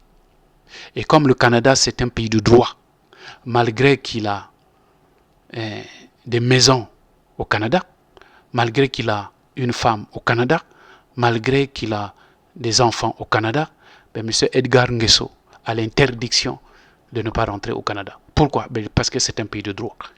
Donc voilà ce qui nous a mené d'aller prendre ce pays-là comme un modèle. La deuxième raison qui nous a poussé de prendre ce pays comme modèle, parce que ce pays c'est un grand, il fait partie du G7. En plus c'est un pays de paix. Je venais de le démontrer avec les frontières que Trudeau a ouvertes aux Syriens et aux Congolais. C'est un pays d'une grande histoire. C'est un pays modèle. Je dirais que c'est un pays des grands. Et comme c'est un pays des grands, c'est là où on trouve des grands hommes. Vous savez, peuple congolais, on ne trouve que des grands dans un pays des grands hommes. Qu'est-ce que je veux dire par là? Peuple congolais, regardez la photo que nous avons mise ici. Le monsieur que vous êtes en train de voir. Il fut un premier ministre fédéral. Fédéral, c'est-à-dire que c'était lui qui représentait le Canada sur le plan international. Ce monsieur, je vais vous faire écouter sa vidéo. J'ai mis son nom ici, comme vous pouvez le voir.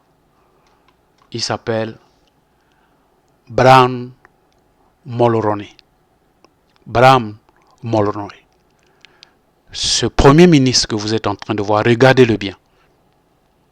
Et écoutez bien la vidéo de ce qu'il va vous dire. Et vous allez comprendre pourquoi c'est un grand. Et pourquoi alors son pays c'est un grand. Il explique. Nous n'avons pas ceci, nous n'avons pas ceci. Écoutez la vidéo. Ne défend pas des principes semblables. On rime à quoi, nous autres? On fait quoi là-dedans? On n'est pas une superpuissance. On n'est pas une puissance militaire énorme. On est un pays prospère, moderne, de 35 millions de personnes. Oui, mais on fait quoi avec ça? Alors, ce qu'on peut faire, c'est de promouvoir le leadership là-dedans. Alors, je l'ai fait au Commonwealth, au G7, à la francophonie, et parce que j'avais des relations bilatérales importantes à la Maison-Blanche.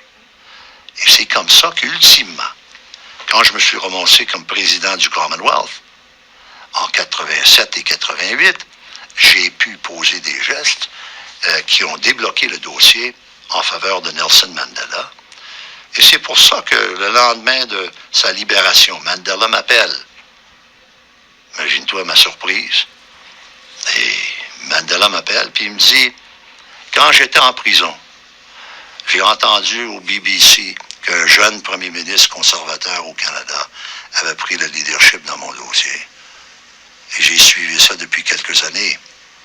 Et pour remercier le Canada, et vous personnellement, je veux vous dire que si vous êtes intéressé, j'aimerais me rendre à Ottawa pour ma première visite dans un Parlement démocratiquement élu pour vous parler de ma vie et de ma libération.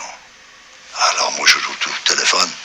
Je lui dis, Monsieur Mandela, voulez-vous venir demain ou après-demain? sauf l'avion. Alors, c'était comme ça que ça s'est terminé. Et puis, ça m'a fait plaisir, bien sûr, de l'accueillir comme ça. Entre-temps, il y a eu des moments désagréables. Je pense vos 75 minutes passées à l'aéroport de Mirabel avec Margaret Thatcher en 1986 font partie de ça. Oui. Elle y croyait pas aux sanctions. Pas du tout. M. Powell nous dit elle était aussi autant contre l'apartheid que Brian Mulroney. Oui. C'est juste qu'elle y croyait pas aux sanctions. Ça, c'est vrai. Moi j'ai jamais mis ça en doute. Mais, puis Lord Powell a raison quand il dit ça. Mais moi, je pense que la raison pour son objection à nos méthodes, c'était que le caucus conservateur, le gouvernement conservateur à Londres, qui représentait également certains intérêts financiers importants, savait qu'il y avait 15 ou 20 milliards de pounds, de livres sterling, investis là-bas. Et elle était déterminée à les protéger, à ne pas mettre ça en péril. Parce qu'il y avait des jobs, puis des investisseurs, puis des investissements qui en dépendaient. Alors, j'ai eu certaines échanges extrêmement difficiles avec Mme Thatcher là-dessus. J'ai eu des échanges avec le président Reagan là-dessus. Une fois, il était à Camp David, puis moi j'étais à Harrington Lake. C'était au mois d'août en 1987, avant de me rendre au palais pour le dîner avec la reine, alors qu'elle a convoqué 4 ou 5 présidents du premier ministre du Commonwealth. Puis j'ai eu un échange avec M. Reagan que j'ai jamais mentionné publiquement parce que je voulais pas vraiment en parler, mais il a fallu que je dise au président, ça là, ce que tu es en train de me dire, Mandela c'est un communiste, et puis le ANC c'est un mouvement pour les communistes, etc. J'ai dit, Ron, je vais dire quelque chose. Si moi j'étais Nelson Mandela, et Kadhafi ou Castro, alors que j'étais en prison, avait fourni d'aide à moi, puis ma famille, puis mes amis, puis mon mouvement, etc., je serais de leur bord. Puis toi, si tu m'avais pas fourni d'aide, je t'aimerais pas du tout. Puis je serais pas de ton côté. Alors, il faut pas blâmer Mandela, parce que les Américains ont refusé de l'aider. Puis j'ai dit, à part de ça, les Canadiens n'ont pas été forts non plus. Et alors, j'ai dit, je suis en train de changer ça. Ce que tu viens de dire, Mandela n'est pas plus communiste que toi. Pas plus communiste que toi, au moins. Ah ben, il dit, Mme Thatcher m'a parlé. Alors j'ai dit, oui, justement, j'ai eu cet échange-là avec Mme Thatcher qui m'a dit, Brian, tu ne réalises pas que Nelson Mandela, c'est un communiste. J'ai dit, ah, peut-être, Margaret. Puis toi, tu saurais ça comment? Il est en prison depuis 25 ans. Est-ce que tu lui as parlé? Elle dit non. J'ai dit, comment est-ce que tu le sais, toi? Moi, je ne le sais pas. Comment ça se fait que tu le sais qu'il est communiste? J'ai dit, moi, je vais te gager ma chemise. Et quand Nelson Mandela sort de prison, il va être aussi raisonnable que toi et moi. Puis je pense que c'était le cas. Peuple congolais, vous venez de suivre. Comment il explique? Comment est son pays? Pourtant son pays, il y a du pétrole, il y a tout, il y a de l'or, il y a tout. Mais il dit, nous n'avons pas ça. Nous allons faire quoi avec tout ça si on n'est pas généreux? Vous voyez la grandeur. Il dit, ce n'est pas tout ça qui fait la grandeur d'un pays, c'est poser des actes. Peuple congolais. Ça inspire, ça prouve la grandeur des hommes, des vrais hommes d'État. Et il explique, on pourra beau être grand, mais tant qu'on ne pose pas des actes, on ne peut pas être grand. Alors lui, il a posé des actes. Parmi les actes qu'il a posés, comme vous venez de l'entendre, c'était pour libérer Nelson Mandela de la prison. Donc quand il est passé responsable, sinon le président de Commonwealth, c'est-à-dire ce groupe qui rassemble tous les pays anglophones Parce qu'il ne faut pas oublier que le Canada est anglophone, en même temps donc fait partie du Commonwealth, mais en même temps aussi fait partie aussi du francophone. Parce qu'ils sont bilingues. Le Canada, ils ont 2 langues officielles, l'anglais et le français. Donc ils sont dans le Commonwealth et ils sont aussi dans la francophonie. Donc quand ils étaient responsables du Commonwealth, il en a donc profité pour traiter le dossier de Mandela. Il explique qu'à l'époque, c'était Reagan qui était là-bas, Reagan, le président américain, Ronald Reagan, et donc il l'a vu pour traiter ce dossier. En même temps, il a aussi vu Margaret Thatcher. Et donc il les a convaincus. Et donc c'est en ce moment-là que Margaret Thatcher va donc appeler Peter Botha en Afrique du Sud pour libérer Nelson Mandela.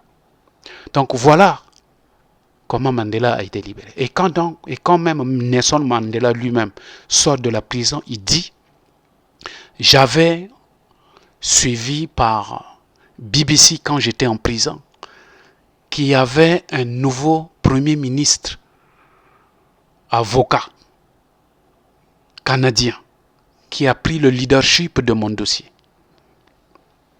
C'est lui qui l'a dit. Et donc, qu'est-ce qu'il a fait Mandela? Il a pris le téléphone, il a appelé Brian Mulroney. Vous aviez suivi, il était surpris, il ne s'attendait pas à ça. Et donc, il cause avec Mandela. Et Mandela lui dit, si ça vous intéresse, ben je viendrai à votre congrès, à votre parlement, pour expliquer ma détention et ma libération. Alors, en ce moment-là, le premier ministre, Brown, lui dit, mais écoutez, monsieur Mandela, si c'est demain, je vous envoie l'avion. Et donc, l'avion est parti. Il y a des photos que j'ai mis là pour vous. C'est comme ça que Mandela. Donc, le premier pays que Mandela a visité après sa libération, c'est le Canada. Voilà, peuple congolais, la grandeur d'un pays. Voilà la grandeur d'un homme politique. Il l'a dit lui-même et Mandela lui-même l'a dit. Donc, comparativement à ce que les Sassou vous disent qu'il a fait, c'est eux qui ont libéré, ou bien pour dire que ce sont les Africains qui ont libéré Mandela, c'est faux. Peuple congolais, je suis africain, c'est vrai, mais il faut reconnaître à tout honneur, tout seigneur, ce ne sont pas les Africains qui ont libéré un Africain, qu'on appelait Mandela. Ce sont des Américains, ce sont des Canadiens qui ont libéré Mandela, avec l'influence qu'ils ont fait sur Reagan et sur Margaret Thatcher et enfin sur Peter Botha. C'est comme ça que Mandela a été libéré. Voilà l'histoire. Peuple congolais, comme vous pouvez le constater, pour la libération de Mandela en prison, mais il y a aussi des similitudes avec la libération d'un grand homme politique congolais qu'on appelle Modeste Boukadia. Donc d'ailleurs, nous allons consacrer des vidéos très prochainement. Il y a des similitudes. Même lui, quand il est en prison, ce ne sont pas des Congolais, ce ne sont pas des Africains qui l'ont fait libérer de la prison. Il y avait quelqu'un qui avait appris, pendant qu'il était en prison, qu'il y avait un Congolais qui est en prison. C'est M. Donald Trump, le président américain. Quand il a pris ce dossier-là, il a donc appelé le président français, parce que le Congo est sous tutelle de la France. Donc il a pesé de tout son poids pour libérer Modeste Boukadia. Et donc c'est en ce moment-là que Emmanuel Macron va prendre son téléphone, va donc appeler le Peter Botha du Congo, donc qu'on appelle Denis Sassou Nguesso, pour qu'on le libère. Et donc c'est comme ça que M. Modeste Boukadia a été libéré. Et donc quand il a été libéré, son premier voyage qu'il a fait à l'étranger, il est parti aux États-Unis. Peuple congolais, il y a des similitudes, même si aujourd'hui les gens ne veulent pas l'entendre comme ça, mais vous n'allez pas changer l'histoire. l'histoire est là. Parce que l'histoire est têtue. L'histoire est toujours là. Nous allons faire une vidéo, vous allez écouter, parce que nous allons développer. Contrairement à ce que les gens veulent dire, parce que on veut nous faire comprendre que nul n'est prophète chez soi. Peuple congolais, si Mandela était un Congolais, il n'allait pas avoir le prix Nobel de la paix. Donc les Congolais doivent se ressaisir et doivent valoriser ces siens.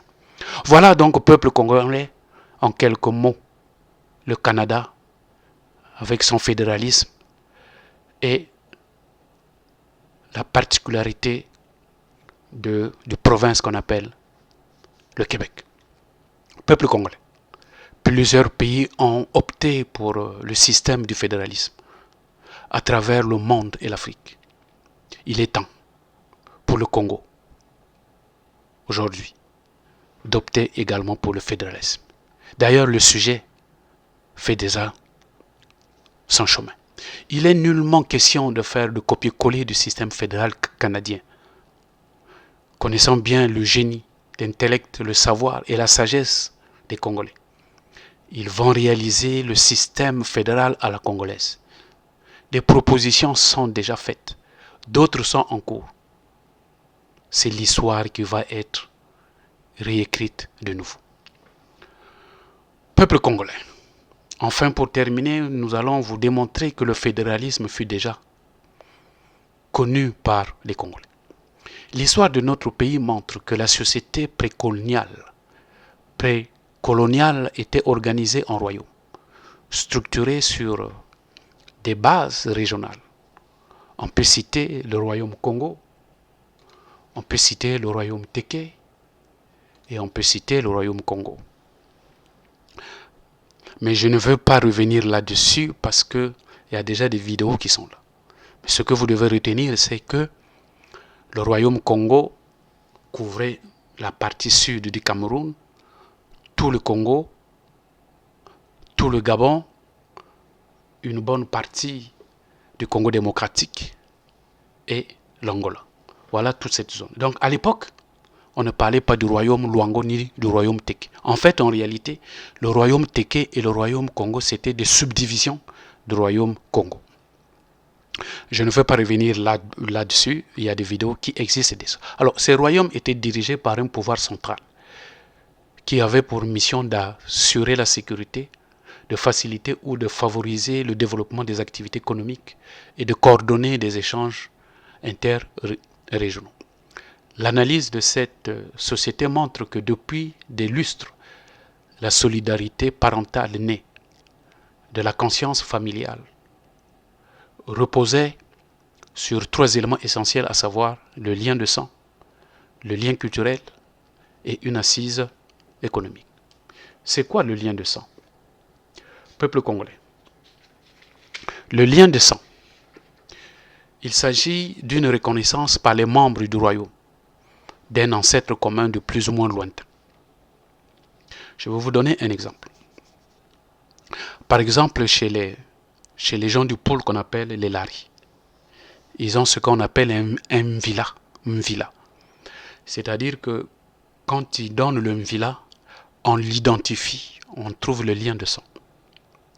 Par exemple, si quelqu'un vous dit que moi je suis Lari, je m'appelle Samba, ça ne va rien vous dire. Parce que Samba, on les trouve chez les Lari, c'est vrai. Mais on les trouve aussi chez les Sénégalais. Mais quand le même vous dit que lui, il est Mouchindamba, et puis Mouanankwa Mvimba.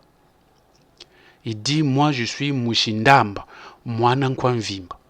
Ça veut dire qu'il a donné son lignage. Ça veut dire qu'il a donné son villa. Et donc, à partir de là, tout de suite, on peut l'identifier. C'est ce qui fait que le Congolais qui l'entend, qui se trouve actuellement en Australie, quand il va l'entendre, lui aussi qui est Mouchinamba, Mouanankwa Mvimba, il comprend que tout de suite, ce monsieur Samba, c'est mon frère. Parce qu'on a les mêmes ancêtres communs. Et l'avantage de ça, à l'époque, c'est que ça évitait que les parents se remarient. Parce que quand on se remariait quand on se mariait, sachant qu'on est du même village, il y avait une conséquence. La conséquence, c'est qu'on avait 85% de faire des enfants albinos. Vous savez, l'albinos, les albinos sont atteints d'une maladie qu'on appelle les albinismes. C'est-à-dire les albinos souffrent d'un défaut de production de la mélamine. La mélamine, c'est un pigment qui donne la couleur aux yeux, aux cheveux et à la peau, et puis en même temps ça protège au soleil. Alors les albinos ils n'ont pas la mélamine. Et les études scientifiques ont démontré que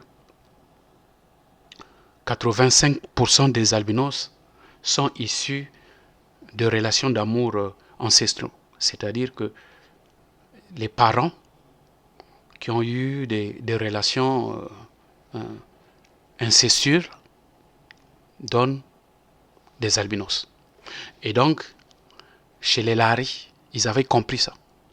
Pour conserver ce lien de sang-là. Pour éviter cela. Donc, bon, aujourd'hui, avec la science, les gens ils peuvent aller faire des tests d'ADN pour savoir si on est parenté ou pas, ou bien avec l'arbre géologique on peut reconnaître. Mais à l'époque, les parents, ils avaient déjà leur style d'arbre géologique à partir d'une villa. Donc vous comprenez que c'est très important. Donc ce qui fait que c'est ça qu'on a démontré dans la première vidéo sur le fédéralisme. Les résultats de 92 ont démontré que les gens dans les régions veulent ne voter que les gens de leur circonscription. Ne voter que leurs frères. Ils ne votaient pas par rapport au programme des candidats, mais voter par rapport, ils savaient qu'on a un lien de sang. Donc le lien de sang est très important. Donc si aujourd'hui quelqu'un va voter, qui ne vote pas ton programme, il va voter quelqu'un par filiation de sang, il ne faut pas dire que c'est du tribalisme. Non, peuple congolais. Cela date de longtemps. C'est pour cela que nous vous avions dit arrêtez de penser que vous allez faire sortir des gens de cette idéologie-là.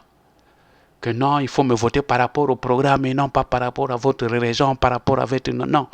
Ce lien-là est là de sang depuis. Vous ne pouvez pas. Par contre, ce que vous pouviez faire, c'est de comprendre, dès lors que les Congolais, ils sont attachés à leur culture, à leur lien de sang, qu'est-ce qu'il faut faire? Il faut plutôt prendre cela dans un sens positif, transformer cela dans le sens positif, pour enfin arrêter ce combat que vous menez depuis les années 1960. Celui d'aller combattre ce tribalisme-là. Vous n'allez pas. C'est un échec. Donc, pour revenir, il y a un autre lien, c'est le lien culturel qui est là. Et évidemment, à partir des danses, on sait que ça c'est une danse, ça c'est la danse des Bembe, ça c'est la danse des Teke, ça c'est la danse des Mboshi, ça c'est la danse des Lari, ça c'est la danse des Vili, c'est tout à fait normal. C'est tout à fait évident. Et les gens tiennent, ils tiennent à ça. Donc vous n'allez pas leur faire sortir de ce lien culturel. Et en même temps, il y a aussi des assises économiques. On sait que le poisson fumé vient beaucoup plus du nord. Ça, on le sait. Le foufou vient beaucoup plus dans le poule. Les plantains, ça vient beaucoup plus dans la Bouenza. Donc, tout ça, on sait. Les requins, ça vient beaucoup plus de points noirs. C'est des choses qu'on connaît. Tout de suite, on identifie un produit. Quand il est vendu dans le marché, on sait d'où ça sort. Et lesquels qui les mangent aussi très souvent. On vous dira que les Vili mangent le dougudaka, c'est leur culture, c'est bien, ça fait partie de leur culture. On vous dira que les Lari mangent le piment avec le manioc, avec le poisson salé. C'est bien, ça fait partie de leur... Donc voilà, ça fait partie de leur culture. Et cela se projette même dans la politique. Donc c'est ça qu'il faut aller voir. Donc il faut que chacun reste dans sa base, vivre ce que lui-même, qu'il aime de plus. Aujourd'hui, la base de l'organisation du pays est constituée de la solidarité ethnique. Dans la sphère politique, depuis les premiers pas vers l'indépendance, le paysage politique s'est structuré autour d'un conflit entre les ethnies. Donc il est temps d'en faire des propositions positives. C'est pas nécessaire d'aller combattre ce tribalisme, pas le tribalisme de politisé de Sassou, mais le fait que les gens sont ancrés dans leur ethnie, ça sert à rien d'aller lutter contre ça.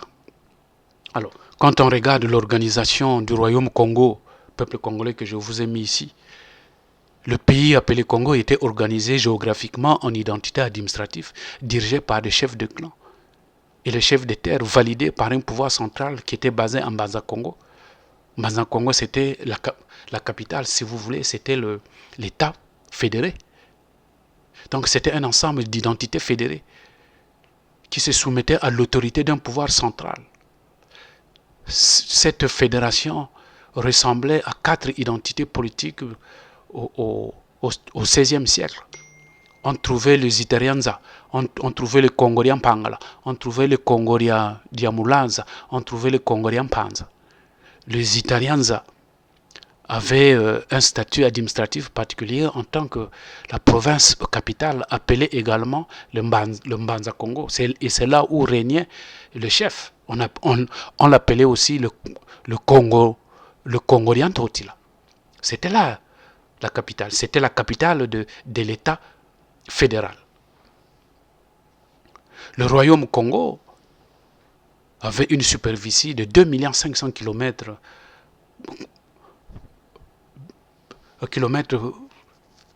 carrés et ça comptait 7 districts.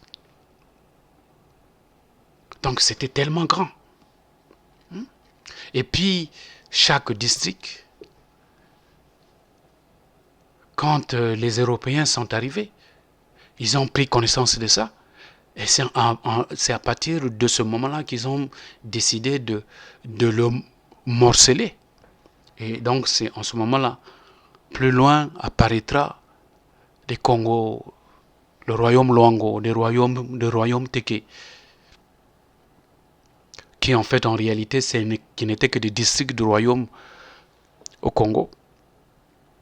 Le Congorien Pangala avait comme chef-lieu le Kimpamba, le Congorien Mulanza avait comme chef-lieu le Kimpenze, le Congorien Panza avait comme chef-lieu le Kimpangu, et les Itarianza avaient comme capitale le Mbanza Congo. Voilà. Et chaque secteur comportait chaque secteur comportait 7 Kinkosi, c'est-à-dire 7 subdivisions. Et chaque Kinkosi comportait à son tour plusieurs Kimpuku. Et chaque Kimpuku comportait de nombreux Kinkai. Et chaque Kinkai était constitué de plusieurs Kifuku. Donc vous voyez des subdivisions et des subdivisions du territoire. Et c'est comme ça que le pays se gouvernait. Donc voilà le fédéralisme qui avait été instauré dans le royaume Congo. Quand on regarde l'organisation politique, l'autorité politique suprême du Congorianza, le chef, vivait lui en Banza Congo, la capitale. Mais autour de lui, il y avait un chef militaire qu'on appelait le Ntinu.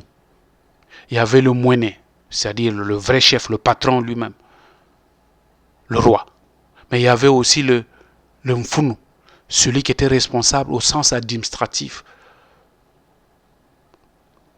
au sens social. Parce que quand les gens partaient, parce qu'ils avaient des problèmes administratifs, ils ne partaient pas voir le roi, ils ne partaient pas voir le Mwene, ils partaient voir le chef. Et donc le chef, c'était le Mfumu.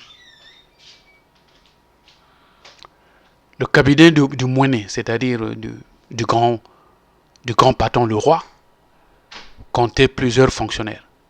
On trouvait le Mankata, c'est-à-dire le proposé aux affaires militaires et de guerre. On trouvait le Nentuma, c'est-à-dire le proposé aux armes et de la défense du Congo. Il y avait le Mbenza Congo, c'est-à-dire le proposé aux affaires de la justice. Et il y avait aussi le Nempungi, le Nempungi, c'est-à-dire celui le chargé de la musique. Et enfin, le Mavadidintuni, c'est-à-dire le sculpteur. Voilà tous les gens qui composaient le cabinet du Mwene, c'est-à-dire le chef. Et chaque configuration hiérarchique était reproduite aux échelons inférieurs, de telle sorte que chacune des 4 circonscriptions politiques possédait ses proposés à la défense, à la justice, ainsi de suite. Tout comme les 28 Kinkosi, le Kimpungu, le Kinkai ou bien le Kimfuku, eux aussi, ils avaient les représentants de la défense, de la justice, ainsi de suite. Mais en plus de ça, ils avaient une monnaie. La monnaie, c'était des coquillages appelés le Njimbu. Leur production venait d'une pêche féminine de l'île de Luanda. Dans la maison de Manikongo avait l'exclusivité. Le Nzimbu était calibré au tamis de façon à constituer des paniers de valeur. Cette monnaie n'était pas dévaluée.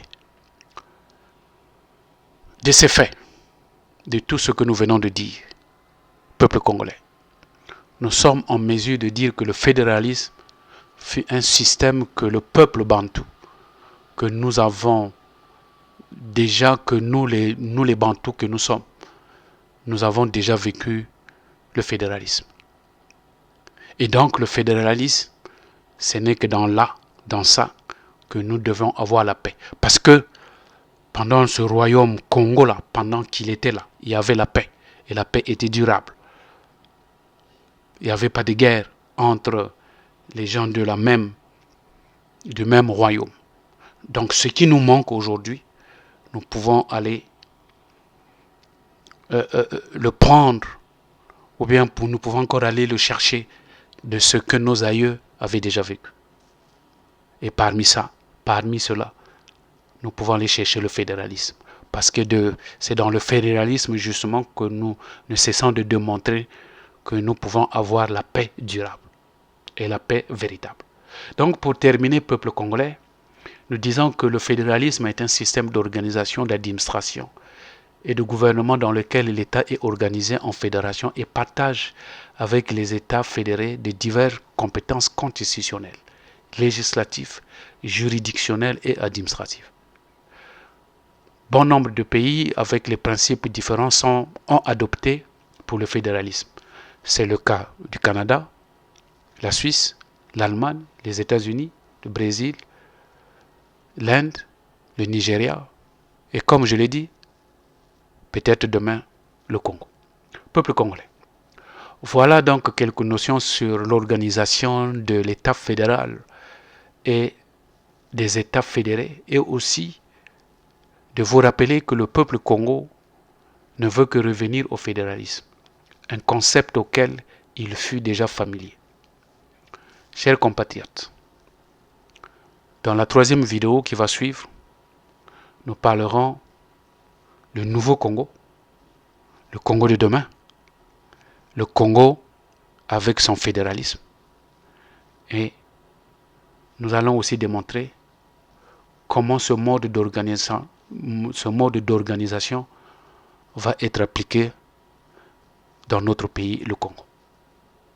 Voilà donc au peuple congolais ce que nous avons à partager avec vous sur le fédéralisme. À bientôt et merci. Abangwala tungaka gata samulu zolo na kiyengi kamana sakiyengi na nuzolo pangwala anzambi magata mepongo mavumbuka yalla yalla yalla yalla boyalansinda yongi nefi